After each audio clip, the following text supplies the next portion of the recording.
The telegram arrived on the same day Victoria Ann drew her first breath and her mother drew her last, but there was nobody left who cared enough to read it.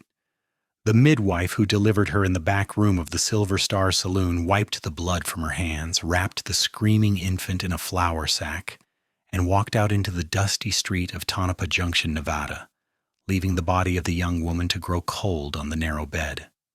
It was 1882, and life was cheap in the silver mining towns that dotted the Nevada desert like scattered bones.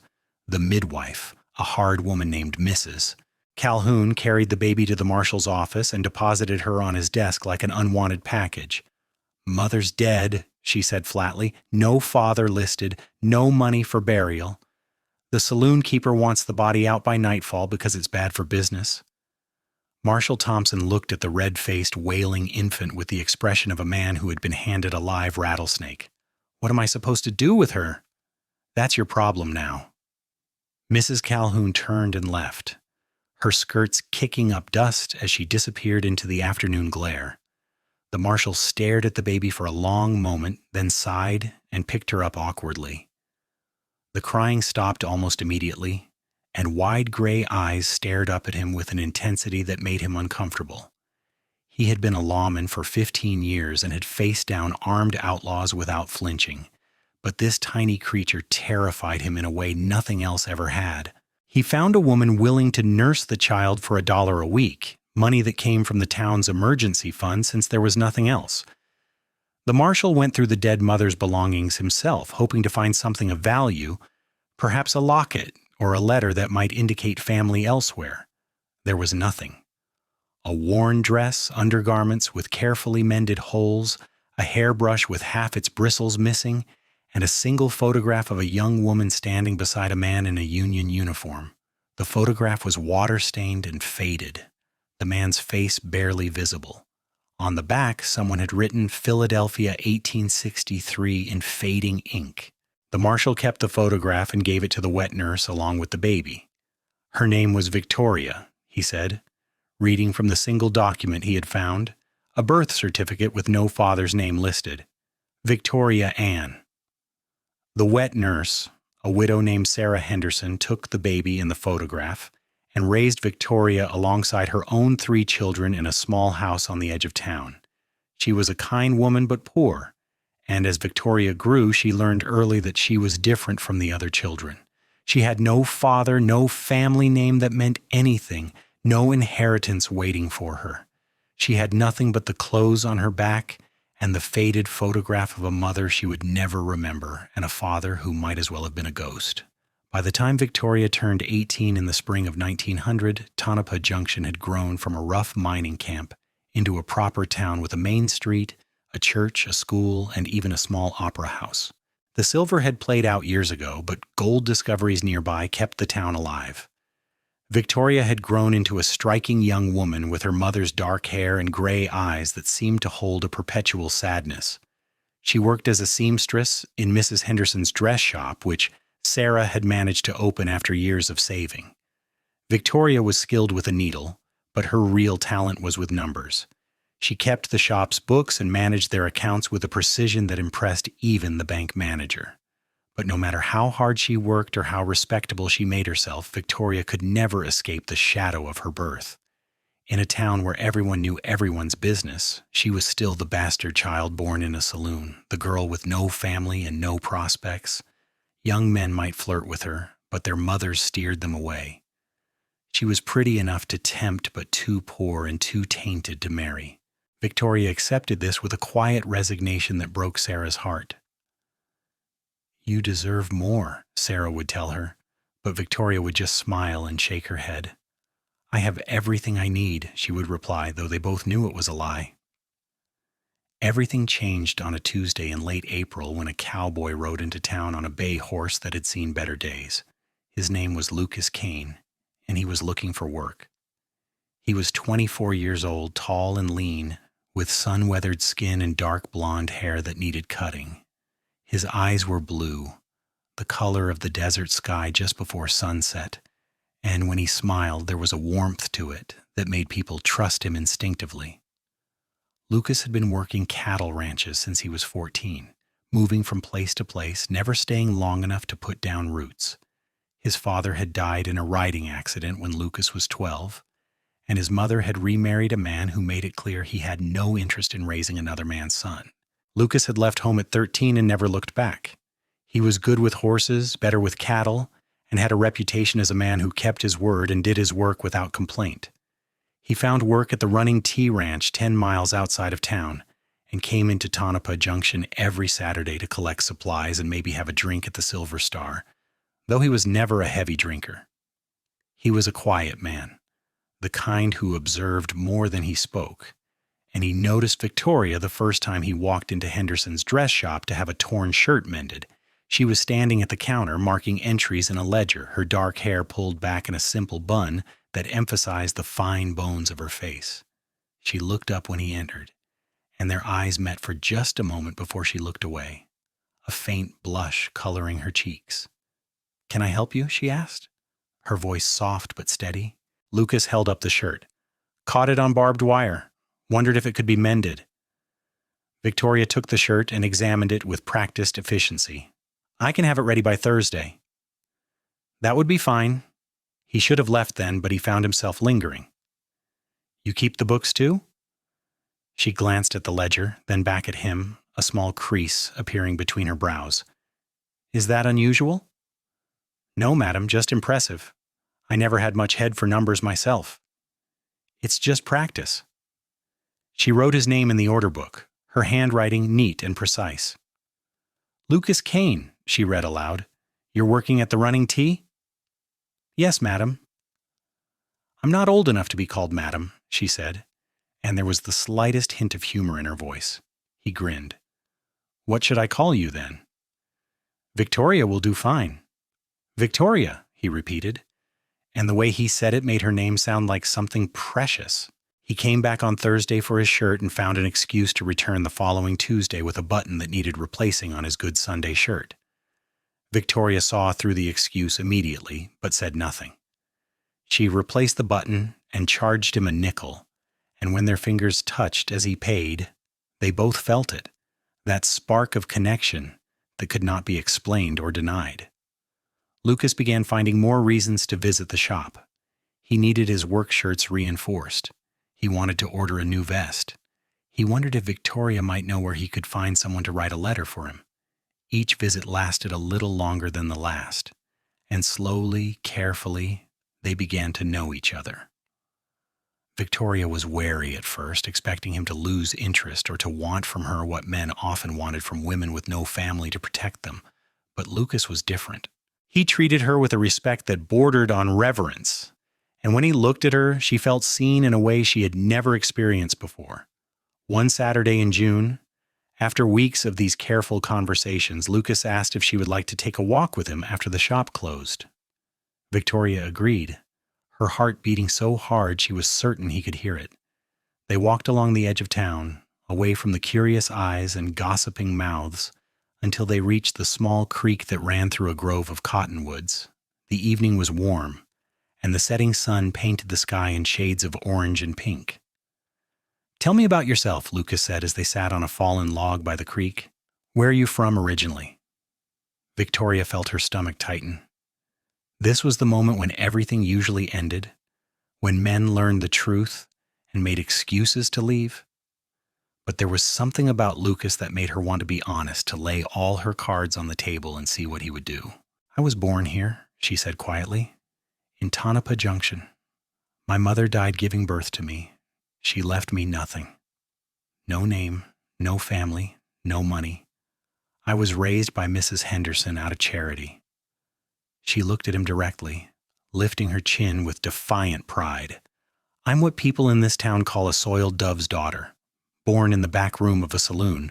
So now you know?" Lucas was quiet for a long moment, and Victoria braced herself for rejection. But when he spoke, his voice was gentle.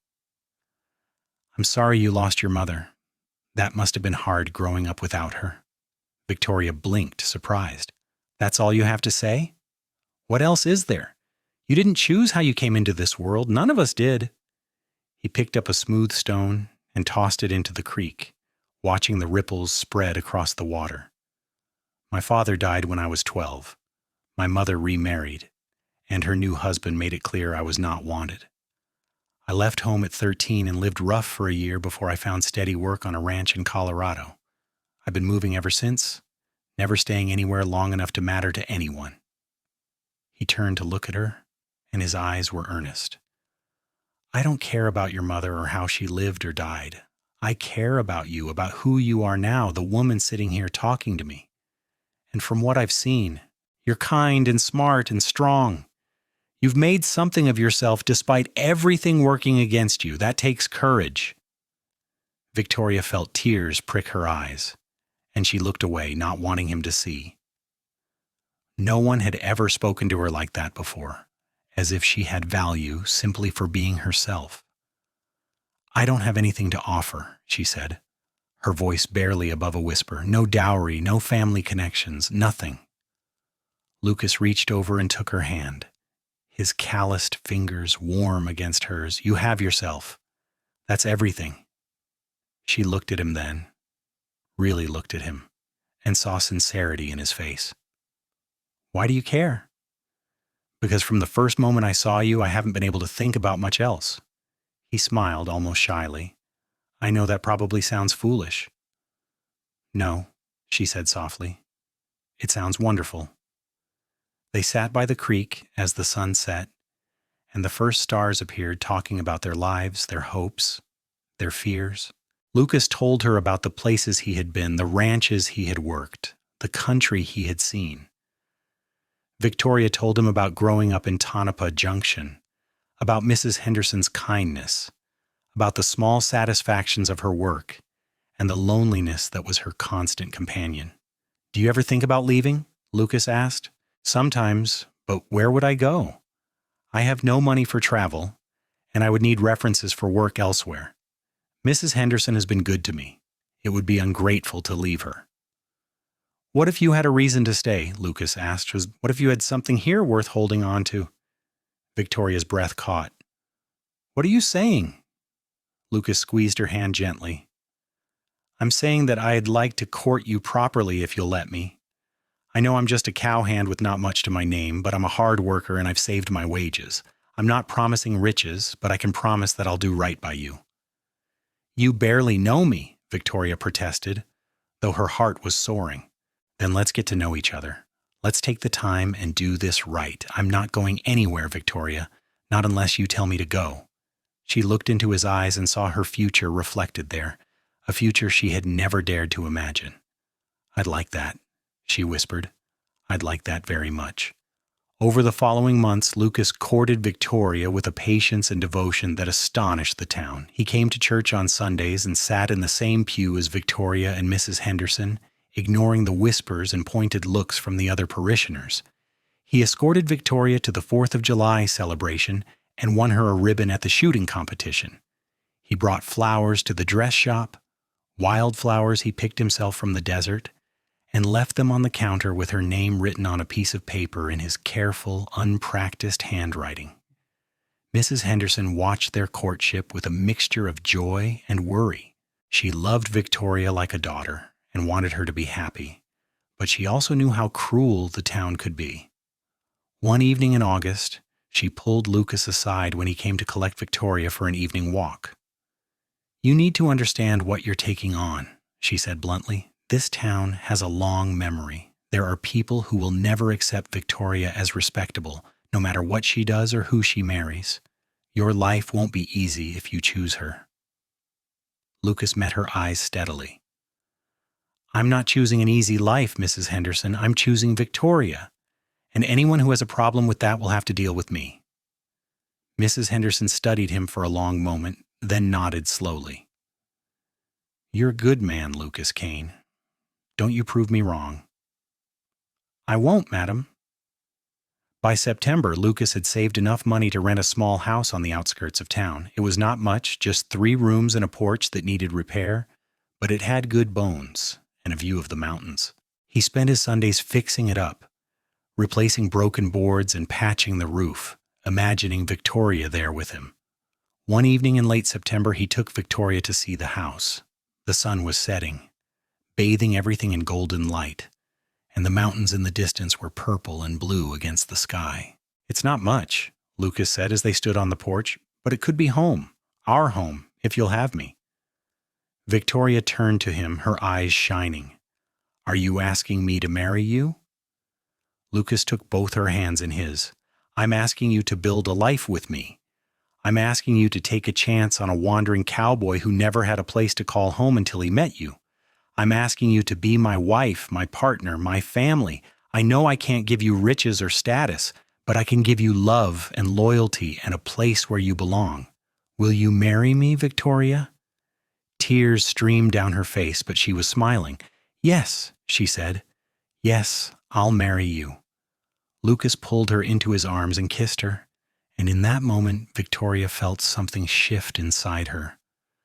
For the first time in her life, she had something to hold on to, something that was truly hers. Not money or property or a family name, but something far more valuable. She had Lucas, and he had her.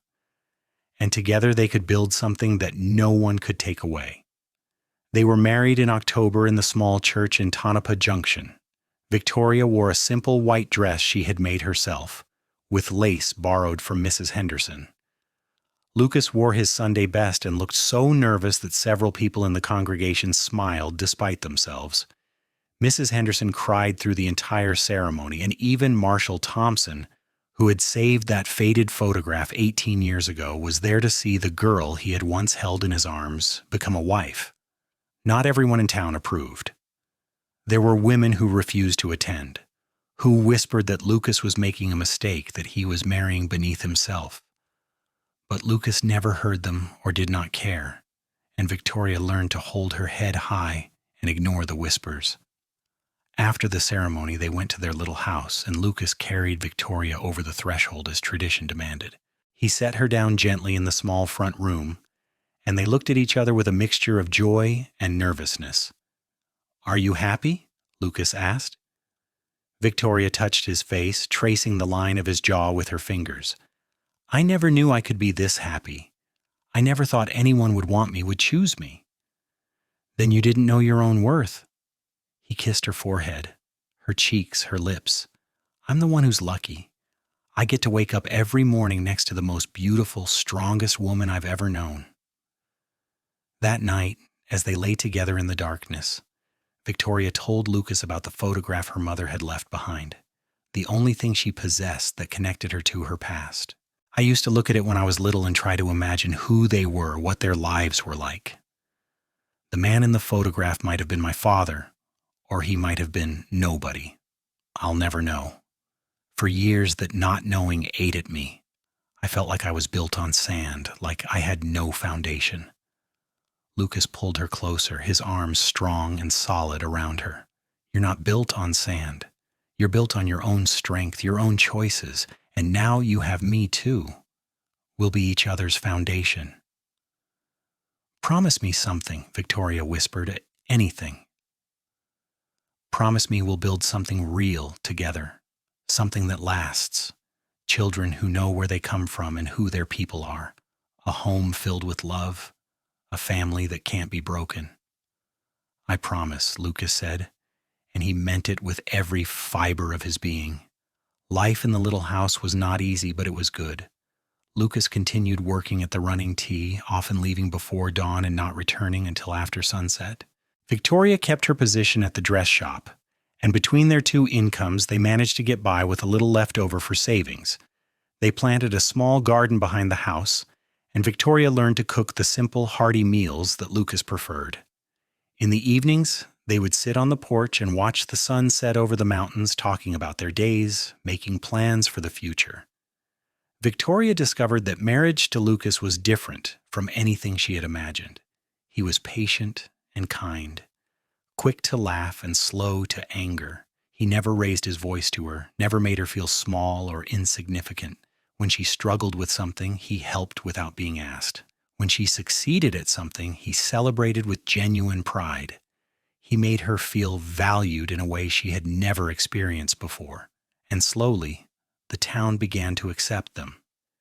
It helped that Lucas was well liked at the running tea and had earned a reputation as an honest, hard-working man. It helped that Victoria continued her work at the dress shop and proved herself reliable and skilled, but mostly it helped that they were obviously devoted to each other, and even the hardest hearts were eventually softened by the sight of Lucas greeting Victoria each evening with a kiss, or Victoria smiling at Lucas across the church pew on Sunday mornings. In January of 1901, Victoria realized she was pregnant. She told Lucas one evening after dinner, watching his face carefully for his reaction. For a moment he was completely still, and then a grin spread across his face so wide it seemed to split his face in two. "Are you certain?" "As certain as I can be. Mrs. Henderson thinks I'm about 2 months along." Lucas let out a whoop of joy and lifted Victoria off her feet, spinning her around the small kitchen until she laughed and begged him to put her down. "We're going to have a baby," he said, setting her down gently and placing his hand on her still flat stomach. "A son or a daughter? Our child." Victoria placed her hand over his and tears filled her eyes. "Our child will have everything I didn't, a father and a mother, a name, a family, a home." "Yes," Lucas said firmly, "yes, they will." The pregnancy progressed smoothly, and as Victoria's belly grew, Lucas became increasingly protective. He insisted she reduce her hours at the dress shop, though they could barely afford it. He forbade her from lifting anything heavy or doing any task he deemed too strenuous. Victoria found his overprotectiveness both annoying and endearing. "I'm pregnant, not fragile," she would tell him, but he would just shake his head. "You're carrying the most precious thing in the world. I'm not taking any chances." As her due date approached in August, Victoria found herself thinking more and more about her own mother. She knew so little about her, not even her name beyond what was written on the birth certificate. Had her mother been afraid as she went into labor? Had she hoped for a son or a daughter? Had she known she was dying? And if so, what had her last thoughts been? One evening in July, Victoria asked Mrs. Henderson about it. They were sitting in the dress shop after closing, and Victoria was hemming a child's dress, practicing for the baby clothes she would soon need to make. "What do you remember about my mother?" Victoria asked. You never really told me." Mrs. Henderson was quiet for a moment, her needle pausing in its work. "I didn't know her well. She only arrived in town a few weeks before you were born. She took a room above the saloon and worked there as a dancer, not a—" She paused delicately. "She danced, that's all. She kept to herself mostly, but I remember she was very young, maybe 19 or 20. And she was afraid." "Afraid of what?" "I don't know. But I saw her once in the general store and she had this look in her eyes like a hunted animal. She bought some thread and a few other small items and her hands were shaking so badly she dropped her coins twice. I helped her pick them up and she thanked me very quietly and hurried away." Victoria absorbed this information, trying to reconcile the image with the faded photograph she had studied so many times. "Do you think she was running from something? Or someone?" "I think so, yes. And I think whatever she was running from, she was terrified it would catch up with her." "Did anyone ever come looking for her after she died?" Mrs. Henderson shook her head. "Not that I know of. The marshal asked around, tried to find out if she had family, but there was nothing. It was as if she had appeared out of nowhere and then vanished just as quickly, leaving only you behind." That night, Victoria told Lucas what she had learned. They were lying in bed, and Lucas was resting his hand on her swollen belly, feeling the baby move beneath his palm. "I wonder if she would have loved me," Victoria said softly. "If she had lived, I mean. I wonder what kind of mother she would have been." "I'm certain she would have loved you," Lucas said. "How could she not? But I killed her. If I hadn't been born, she might still be alive." Lucas sat up and looked at her intently. "Don't ever say that. Don't ever think that. You didn't kill her. Sometimes terrible things just happen and there's no one to blame. Your mother gave you life, even though it cost her own. That's not your fault or your burden to carry. But our child won't have to wonder about these things. Our child will know us, will grow up surrounded by love and certainty. And that's because of you, Lucas. You gave me something to hold on to when I had nothing. You gave me a future." Lucas kissed her gently. We gave each other a future, and we're going to give our child the best life we can. Victoria went into labor on a hot August afternoon while Lucas was at work. Mrs. Henderson was with her, and they sent word to the ranch immediately. Lucas rode into town at a gallop, his horse lathered with sweat, and burst into the bedroom where Victoria labored. She was in pain, gripping the bed sheets, her face pale and slick with sweat. When she saw Lucas, she reached for him, and he took her hand, kneeling beside the bed. "I'm here," he said. "I'm right here." "Don't leave me," Victoria gasped between contractions. "Please don't leave me." "Never. I'm not going anywhere." The labor was long and difficult, and as the hours stretched on, Lucas felt a cold fear creeping into his heart. He thought of Victoria's mother, dying in a saloon room 18 years ago, leaving behind a newborn with nothing. He thought of how fragile life was, how quickly it could be stolen away. He prayed harder than he had ever prayed in his life, bargaining with God and making promises he hoped he could keep. Just before midnight, their son was born. He came into the world screaming, healthy and strong, with a shock of dark hair and his mother's gray eyes. The midwife, a different woman than the one who had delivered Victoria, cleaned him up and placed him in Victoria's arms. Victoria looked down at her son with wonder, tears streaming down her face. "He's perfect," she whispered. "He's absolutely perfect." Lucas touched his son's tiny hand, and the baby gripped his finger with surprising strength. "What should we name him?" "I was thinking James," Victoria said. "James Lucas Kane, after no one in particular, just because I like the name. He'll have his own identity, his own story, not bound by the past, but free to make his own future." "James Lucas Kane," Lucas repeated, testing the name. "I like it." "Welcome to the world, James. Your mother and I have been waiting for you." The next few weeks were a blur of sleepless nights and endless diapers, but Lucas and Victoria faced it together with a joy that surprised them both. Lucas would come home from the ranch exhausted, but the moment he held James, his fatigue would vanish. Victoria, who had feared she might not know how to be a mother without ever having known her own, discovered that love and instinct were powerful teachers. Mrs. Henderson doted on the baby, declaring him the most beautiful child ever born. And even some of the town's more judgmental women softened when they saw Victoria with her son. There was something about the sight of a young mother with her firstborn that transcended gossip and prejudice. As James grew from an infant to a toddler, the Kane family settled into a comfortable rhythm. Lucas was promoted to foreman at the running tea, which came with a significant raise in pay. Victoria reduced her hours at the dress shop to part-time so she could spend more time with James. They saved their money carefully and began talking about buying a piece of land where Lucas could start his own small ranch. In 1903, when James was 2 years old, Victoria became pregnant again. This time she was less anxious and more confident. She had survived one birth and knew she could survive another. Their daughter, Emily Sarah Kane, was born in April of 1904, an easy delivery that lasted only a few hours. She had Lucas's blue eyes and his sunny disposition, smiling at everyone who looked at her. James, now 3, was fascinated by his baby sister and wanted to help with everything. Lucas would often come home to find his son sitting next to Victoria while she nursed Emily, asking endless questions about babies and why his sister could not play with him yet.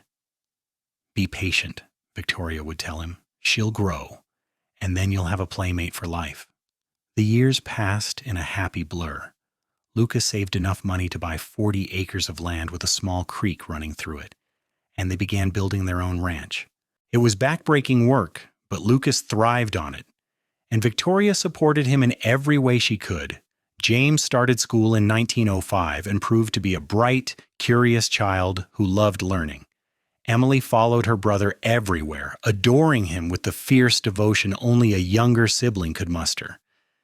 In 1907, Victoria became pregnant a third time, and in February of 1908, she gave birth to twin boys David and Samuel. Lucas was both thrilled and terrified by the prospect of twins, but they managed with help from Mrs. Henderson and the wives of some of Lucas's ranch hands. The house they had built on their land was bigger now, with 4 bedrooms and a large kitchen where Victoria could cook for her growing family. The ranch was starting to turn a profit, with a small herd of cattle and some horses that Lucas trained and sold. They were not wealthy, but they were comfortable. And more importantly, they were happy. One evening in the summer of 1910, Victoria and Lucas sat on the porch of their ranch house, watching their children play in the yard. James, now 9, was teaching his siblings how to skip stones in the creek. Emily, 6 years old and fearless, was determined to throw her stone farther than her brothers. The twins, 2 years old and identical in every way, were chasing each other through the grass, their laughter ringing out across the land. "Did you ever imagine this?" Victoria asked Lucas, leaning against his shoulder. "Back when we first met, did you imagine we would have all this?" Lucas wrapped his arm around her, pulling her close. "I imagined you. I imagined a life with you. Everything else is just a beautiful bonus."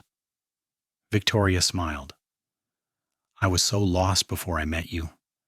I felt like I was nothing, like I'd been born into the world by mistake and had no place in it. My mother died and left me nothing, not even a memory. I thought that was all I would ever be, nothing and no one."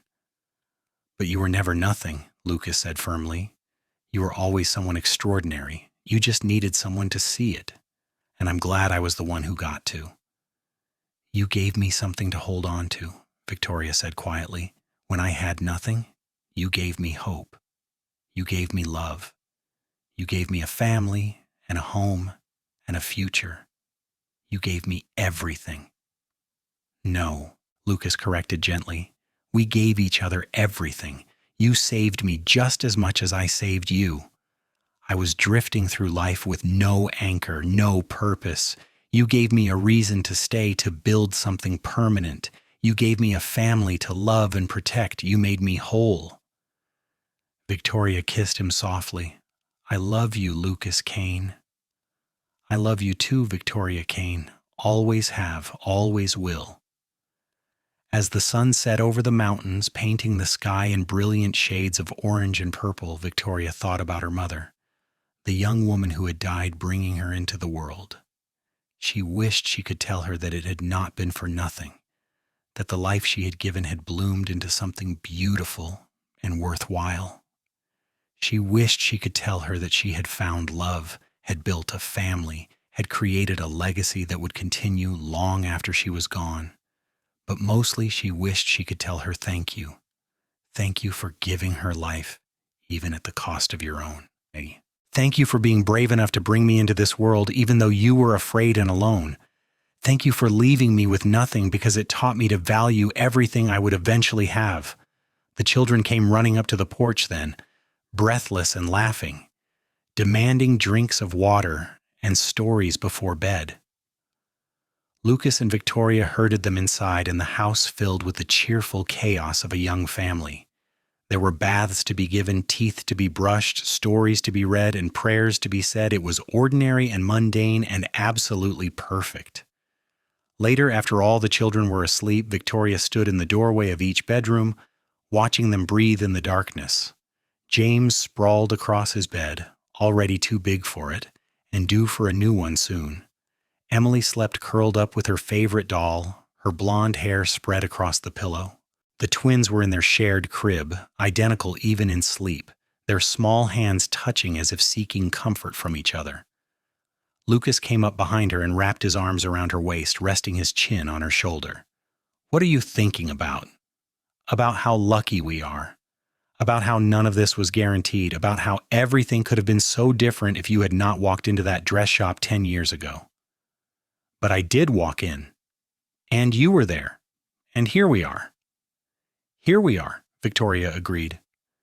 The years continued to pass, bringing both joys and challenges.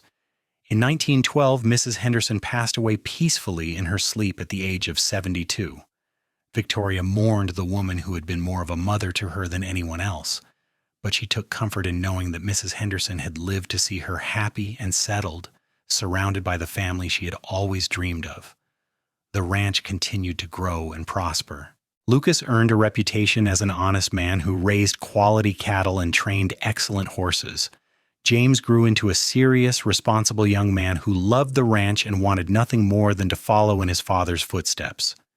Emily inherited her mother's skill with numbers and her father's way with animals, a combination that made her invaluable to the ranch's operations. The twins were wild and adventurous, always getting into trouble but always together, inseparable as they had been since birth. In 1915, when Victoria was 33 years old, she discovered she was pregnant again. It was unexpected, as she had assumed her childbearing years were behind her, but she welcomed the surprise with joy. Lucas was equally delighted, though he worried about her health.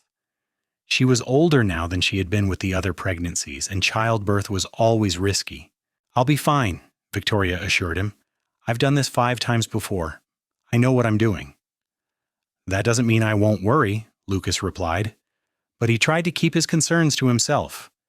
Their youngest child, a daughter they named Grace Victoria Kane, was born in December of 1915.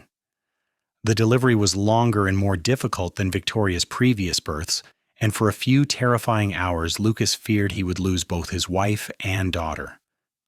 But Victoria was strong, and Grace was determined, and they both survived. Grace was a small, delicate baby with Lucas's blue eyes and Victoria's dark hair. The older children adored her immediately, and James, now 14, appointed himself her protector. Emily, 11, loved dressing her baby sister in the clothes she made herself, having learned sewing from Victoria. The twins, 7 years old, were initially disappointed that the baby could not play with them, but they quickly learned to be gentle and entertained her with funny faces and songs. Lucas held his youngest daughter with a tenderness that made Victoria's heart ache. "She's our miracle," he said, "our last little miracle." "She's named after you," Victoria told him. "Grace because she was a gift we didn't expect, and Victoria because she's strong like her mother." "Like her mother," Lucas agreed, kissing both his daughter and his wife. As Grace grew, it became clear that she had inherited the best qualities of both her parents. She was intelligent and curious like Victoria, but she had Lucas's warmth and easy charm. She was the baby of the family and was loved and spoiled by everyone, but she never became bratty or entitled. Instead, she grew into a sweet, compassionate child who loved animals and people in equal measure. The years of World War I brought anxiety to the Kane family, as they did to families across the country. James was 16 when America entered the war in 1917, and Victoria lived in fear that it would last long enough to take her eldest son away from her. But the war ended in 1918, and James was spared, much to his parents' relief. In 1920, the 19th Amendment was passed, granting women the right to vote. Victoria cast her first ballot that November with tears in her eyes, thinking of all the women who had come before her, including her own mother, who had never had that right. She voted alongside Lucas, who had always treated her as an equal partner in their marriage and supported her fully in this new civic responsibility. The ranch continued to thrive throughout the 1920s. James married a local girl named Catherine in 1922, and they built a house on the ranch property so James could continue working alongside his father. Emily surprised everyone by announcing in 1924 that she wanted to go to college to study veterinary medicine. It was an unusual choice for a woman, but Lucas and Victoria supported her decision and helped her enroll at a college in California. The twins, now 19, were still inseparable and worked the ranch together with an efficiency that amazed everyone. Grace, 8 years old, was in school and excelling in all her subjects. One evening in the fall of 1925, Victoria and Lucas celebrated their 25th wedding anniversary. Their children organized a party at the ranch, inviting neighbors and friends from town. It was a beautiful celebration, with music and dancing and food enough to feed an army. At one point, Lucas pulled Victoria away from the crowd and led her down to the creek where they had first confessed their feelings for each other all those years ago. The cottonwoods were golden with autumn leaves, and the setting sun cast everything in a warm, nostalgic glow. 25 years, Lucas said, taking both her hands in his. Has it been everything you hoped for? Victoria looked at him, at the man who had given her everything when she had nothing. He was older now, with silver threading through his hair and lines around his eyes from years of squinting in the sun. But he was still Lucas, still the man who had walked into a dress shop and changed her life forever. "It's been more than I ever dared to hope for," she said. "You gave me something to hold on to, Lucas. You gave me a foundation to build my life on. You gave me love and family and belonging. You gave me everything." "We built it together," Lucas said. "Every part of this life, we built it together. The ranch, the children, the legacy we're leaving behind. None of it would exist without both of us." Victoria kissed him, and in that kiss was 25 years of love and partnership and shared dreams. "Thank you," she whispered against his lips, "for choosing me, for seeing me when no one else did, for loving me when I had nothing to offer." "You had everything to offer," Lucas corrected. "You just didn't know it yet. But I saw it from the first moment we met. I saw your strength and your courage and your beautiful heart, and I knew that if I was lucky enough to win your love, I would spend every day for the rest of my life making sure you knew your worth." "You kept that promise," Victoria said. "Every single day, you've made me feel valued and loved and cherished. You've been the best husband, the best father, the best man I've ever known." They stood by the creek for a long time, wrapped in each other's arms, listening to the sounds of their children's laughter drifting down from the house. They had built something real and lasting, something that would endure long after they were gone. They had created a family bound by love, a legacy of strength and resilience and devotion. As the stars began to appear in the darkening sky, they walked back to the house hand in hand. Their children were waiting for them, ready to cut the anniversary cake and toast to their parents' enduring love. It was a perfect moment, one that Victoria would remember for the rest of her life. The years continued to pass, bringing both joy and sorrow, as all years do. Emily graduated from veterinary school in 1928 and returned to Nevada to open her own practice in Tonopah Junction. She became the first female veterinarian in the region and quickly earned respect for her skill and dedication. The twins both married in 1929, within 2 months of each other, and brought their wives to live on the ranch. James and Catherine had 3 children by 1930, making Lucas and Victoria grandparents several times over. Grace grew into a beautiful young woman who inherited her mother's resilience and her father's kindness. She graduated from high school in 1930 and announced her intention to become a teacher. Lucas and Victoria could not have been prouder. In 1932, when Victoria turned 50, Lucas organized a birthday celebration that brought together all their children and grandchildren. It was a chaotic, joyful gathering that filled the ranch house to bursting. As Victoria looked around at the faces of her family, all the people who existed because she existed, she felt a profound sense of peace. She thought about the young woman she had been at 18, alone and hopeless, believing she had no value or future. She thought about the telegram that had arrived the day she was born, the one no one had bothered to read because there was no one left who cared. She thought about her mother dying alone in a saloon room, leaving behind nothing but a faded photograph and a baby wrapped in a flour sack. And she thought about Lucas, walking into a dress shop on an ordinary Tuesday and giving her something to hold on to, not just his love, though that alone would have been enough, but hope, a future, a sense of belonging, the knowledge that she mattered, that she had worth, that she deserved to be happy. "What are you thinking about?" Lucas asked, sitting down beside her on the porch while chaos reigned inside. "About how far we've come, about how different my life could have been." "But it wasn't different. It was this. It was us." "It was us," Victoria agreed, leaning against his shoulder. "Always us."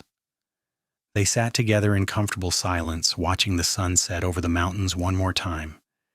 They had seen thousands of sunsets together over the years, and each one was still beautiful, still meaningful.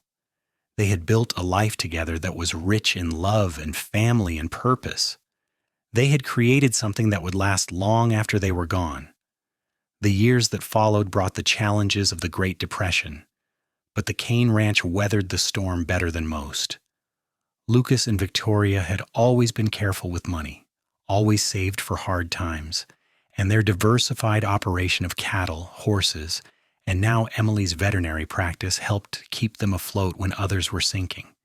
They helped their neighbors when they could, sharing food and work and resources. James managed the ranch with the same integrity his father had always shown. Emily's veterinary practice became essential to the entire region. The twins expanded into farming, growing crops that could be sold or used to feed the livestock. Grace became a teacher at the local school and inspired a generation of children with her warmth and dedication. In 1935, Lucas turned 59, and his health began to decline. He had worked hard all his life, and his body was starting to show the wear. He developed a persistent cough that worried Victoria, though Lucas insisted it was nothing. Emily examined him and diagnosed early signs of pneumonia. She prescribed rest and medicine, but Lucas was a stubborn man who did not like sitting still. Victoria nursed him through that winter, refusing to let him work despite his protests. Slowly, with her care and Emily's medical knowledge, he recovered. But the illness had taken something from him, and he was never quite as strong afterward. "We're getting old," Lucas said one evening as they sat by the fireplace, wrapped in blankets against the cold. "We've earned the right to be old," Victoria replied. "We've lived good lives. We've raised wonderful children. We've built something meaningful." "No regrets?" Lucas asked. "Not a single one." "You?" "Only that I didn't meet you sooner. I wasted too many years wandering before I found you. But those years made you who you are. They brought you to that dress shop on that Tuesday. Everything happened exactly as it was meant to." Lucas pulled her closer, and they sat in companionable silence, listening to the fire crackle and the wind howl outside. They had spent more than 30 years together, and the love between them had only deepened with time. They knew each other's thoughts, finished each other's sentences, moved in synchrony like two parts of the same whole. In the spring of 1940, Victoria turned 58. Her hair was more gray than black now, and her hands showed the signs of decades of work. But she was still beautiful, still vital, still the same woman Lucas had fallen in love with all those years ago. They celebrated her birthday quietly, just the two of them, taking a walk down to the creek where Lucas had proposed. The cottonwoods were bursting with new green leaves, and wildflowers dotted the banks. "Do you remember the first time we came here?" Lucas asked. "Of course. You told me I was everything when I thought I was nothing. You changed my life that day." "We changed each other's lives. That's what love does. It transforms us, makes us better than we were alone." Victoria turned to him, taking his face in her hands. "Promise me something. Anything. Promise me that no matter what happens, you'll remember how much I love you, how grateful I am for every moment we've had together. Promise me you'll know that you gave me more than I ever dreamed possible." Lucas kissed her palms, his eyes serious. "I promise. But why are you talking like this?" "Because we're not young anymore, and life is uncertain, because I want to make sure you know in case I don't get the chance to tell you again. You'll have plenty of chances. We're going to grow very old together." Victoria Kane. "We're going to sit on that porch and watch our grandchildren have children of their own. We're going to celebrate 50 years of marriage and then 60. We have so much time left." Victoria smiled, hoping he was right. The war came again in 1941, and this time it did touch their family. The twins, now 33, enlisted together despite Victoria's tears and Lucas's protests. They survived the war and came home in 1945, changed but whole. James's oldest son also served and returned safely. The family weathered the war years with anxiety and prayer, but they all survived. In 1950, Lucas and Victoria celebrated their 50th wedding anniversary. It was a grand celebration organized by their children and attended by half the county. They renewed their vows in the same church where they had married, and there was hardly a dry eye in the building. 50 years, Lucas said in his brief speech at the reception. 50 years of marriage to the most extraordinary woman I've ever known. She was born with nothing, left with nothing, but she became everything. She's the foundation of this family, the heart of our home, the love of my life. Every good thing I have because of her." Victoria wiped away tears as she listened to her husband speak. When it was her turn, she said simply, "Lucas Kane walked into my life when I had nothing to hold on to, and he gave me everything. He gave me love and hope and family. He gave me a reason to believe in myself. He showed me that where you come from doesn't matter as much as where you're going. And I am so grateful for every single day we've had together." The party continued long into the night, with music and dancing and storytelling. Victoria danced with Lucas, with her sons, with her grandsons. She held her granddaughters and great-grandchildren, marveling at how much her family had grown from that single act of courage 50 years ago when she had said yes to a cowboy's proposal. The 1950s were good years for the Kane family. The ranch prospered, and the family continued to grow. Grace married a teacher from Reno and had 4 children. Emily never married but devoted herself to her veterinary practice and became a beloved figure in the community. James ran the ranch with his sons, passing on the traditions and values Lucas had taught him. Lucas and Victoria entered their twilight years with grace and gratitude. They moved into a smaller house on the ranch property, leaving the main house to James and his family. They spent their days quietly, reading and talking and reminiscing. Lucas's health continued to decline slowly, but he remained sharp and engaged, taking walks with Victoria every evening when the weather permitted. One evening in the fall of 1955, as they sat on the porch watching the sunset, Lucas took Victoria's hand and said, "I need you to know something." "What is it?" "I need you to know that these 55 years with you have been the greatest blessing of my life. I was nobody going nowhere when I met you. You gave me purpose and meaning. You made me want to be better, to build something lasting. Everything good in my life exists because you said yes to me that day by the creek." Victoria squeezed his hand, sensing something in his tone that worried her. "Lucas, are you all right?" "I'm tired, Victoria. Bone tired, but I'm also content. I've lived a good life. I've loved deeply and been loved in return. I've raised children and watched them raise their own children. I've seen our little ranch grow into something that will last for generations. I've done what I set out to do." "Don't talk like you're saying goodbye," Victoria said, her voice shaking. "I'm not. Not yet. But when that time comes, I need you to know that I'm ready, and I need you to promise me that you'll be okay, that you'll let our children take care of you, that you'll keep living and finding joy. I can't imagine life without you. You won't have to imagine it for a long time yet, but someday one of us will have to go on without the other, and I need to know you'll be all right. I'll be all right because of what you've given me. You gave me something to hold on to, Lucas. You gave me a foundation so strong that it can withstand anything, even losing you when that day comes." Lucas pulled her close, and they sat together as the sky darkened and the stars came out. They had sat like this thousands of times over the decades, but this time felt different, heavier with meaning and memory. Lucas Kane passed away peacefully in his sleep in January of 1956, 2 months after his 80th birthday. Victoria was lying beside him when it happened, and she woke to find him gone, his face peaceful, his hand still holding hers. She did not cry out or panic. Instead, she lay there for a long moment, memorizing his face one last time, thanking him silently for every moment they had shared. The funeral was attended by hundreds of people, testament to the life Lucas had lived and the man he had been. Victoria stood strong throughout, surrounded by her children and grandchildren and great-grandchildren. She accepted condolences with grace, though her heart was breaking. At the graveside, as they lowered Lucas into the ground, Victoria placed a single wildflower on his coffin, the same kind of wildflower he had brought her when they were courting. "Thank you," she whispered, "for everything."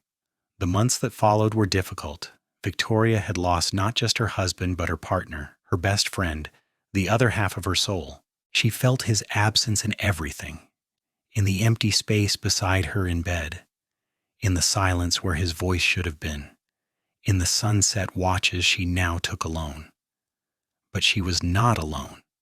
Not really. Her children rallied around her, making sure she was never isolated or forgotten. James checked on her every day. Emily came for dinner twice a week. The twins took turns visiting.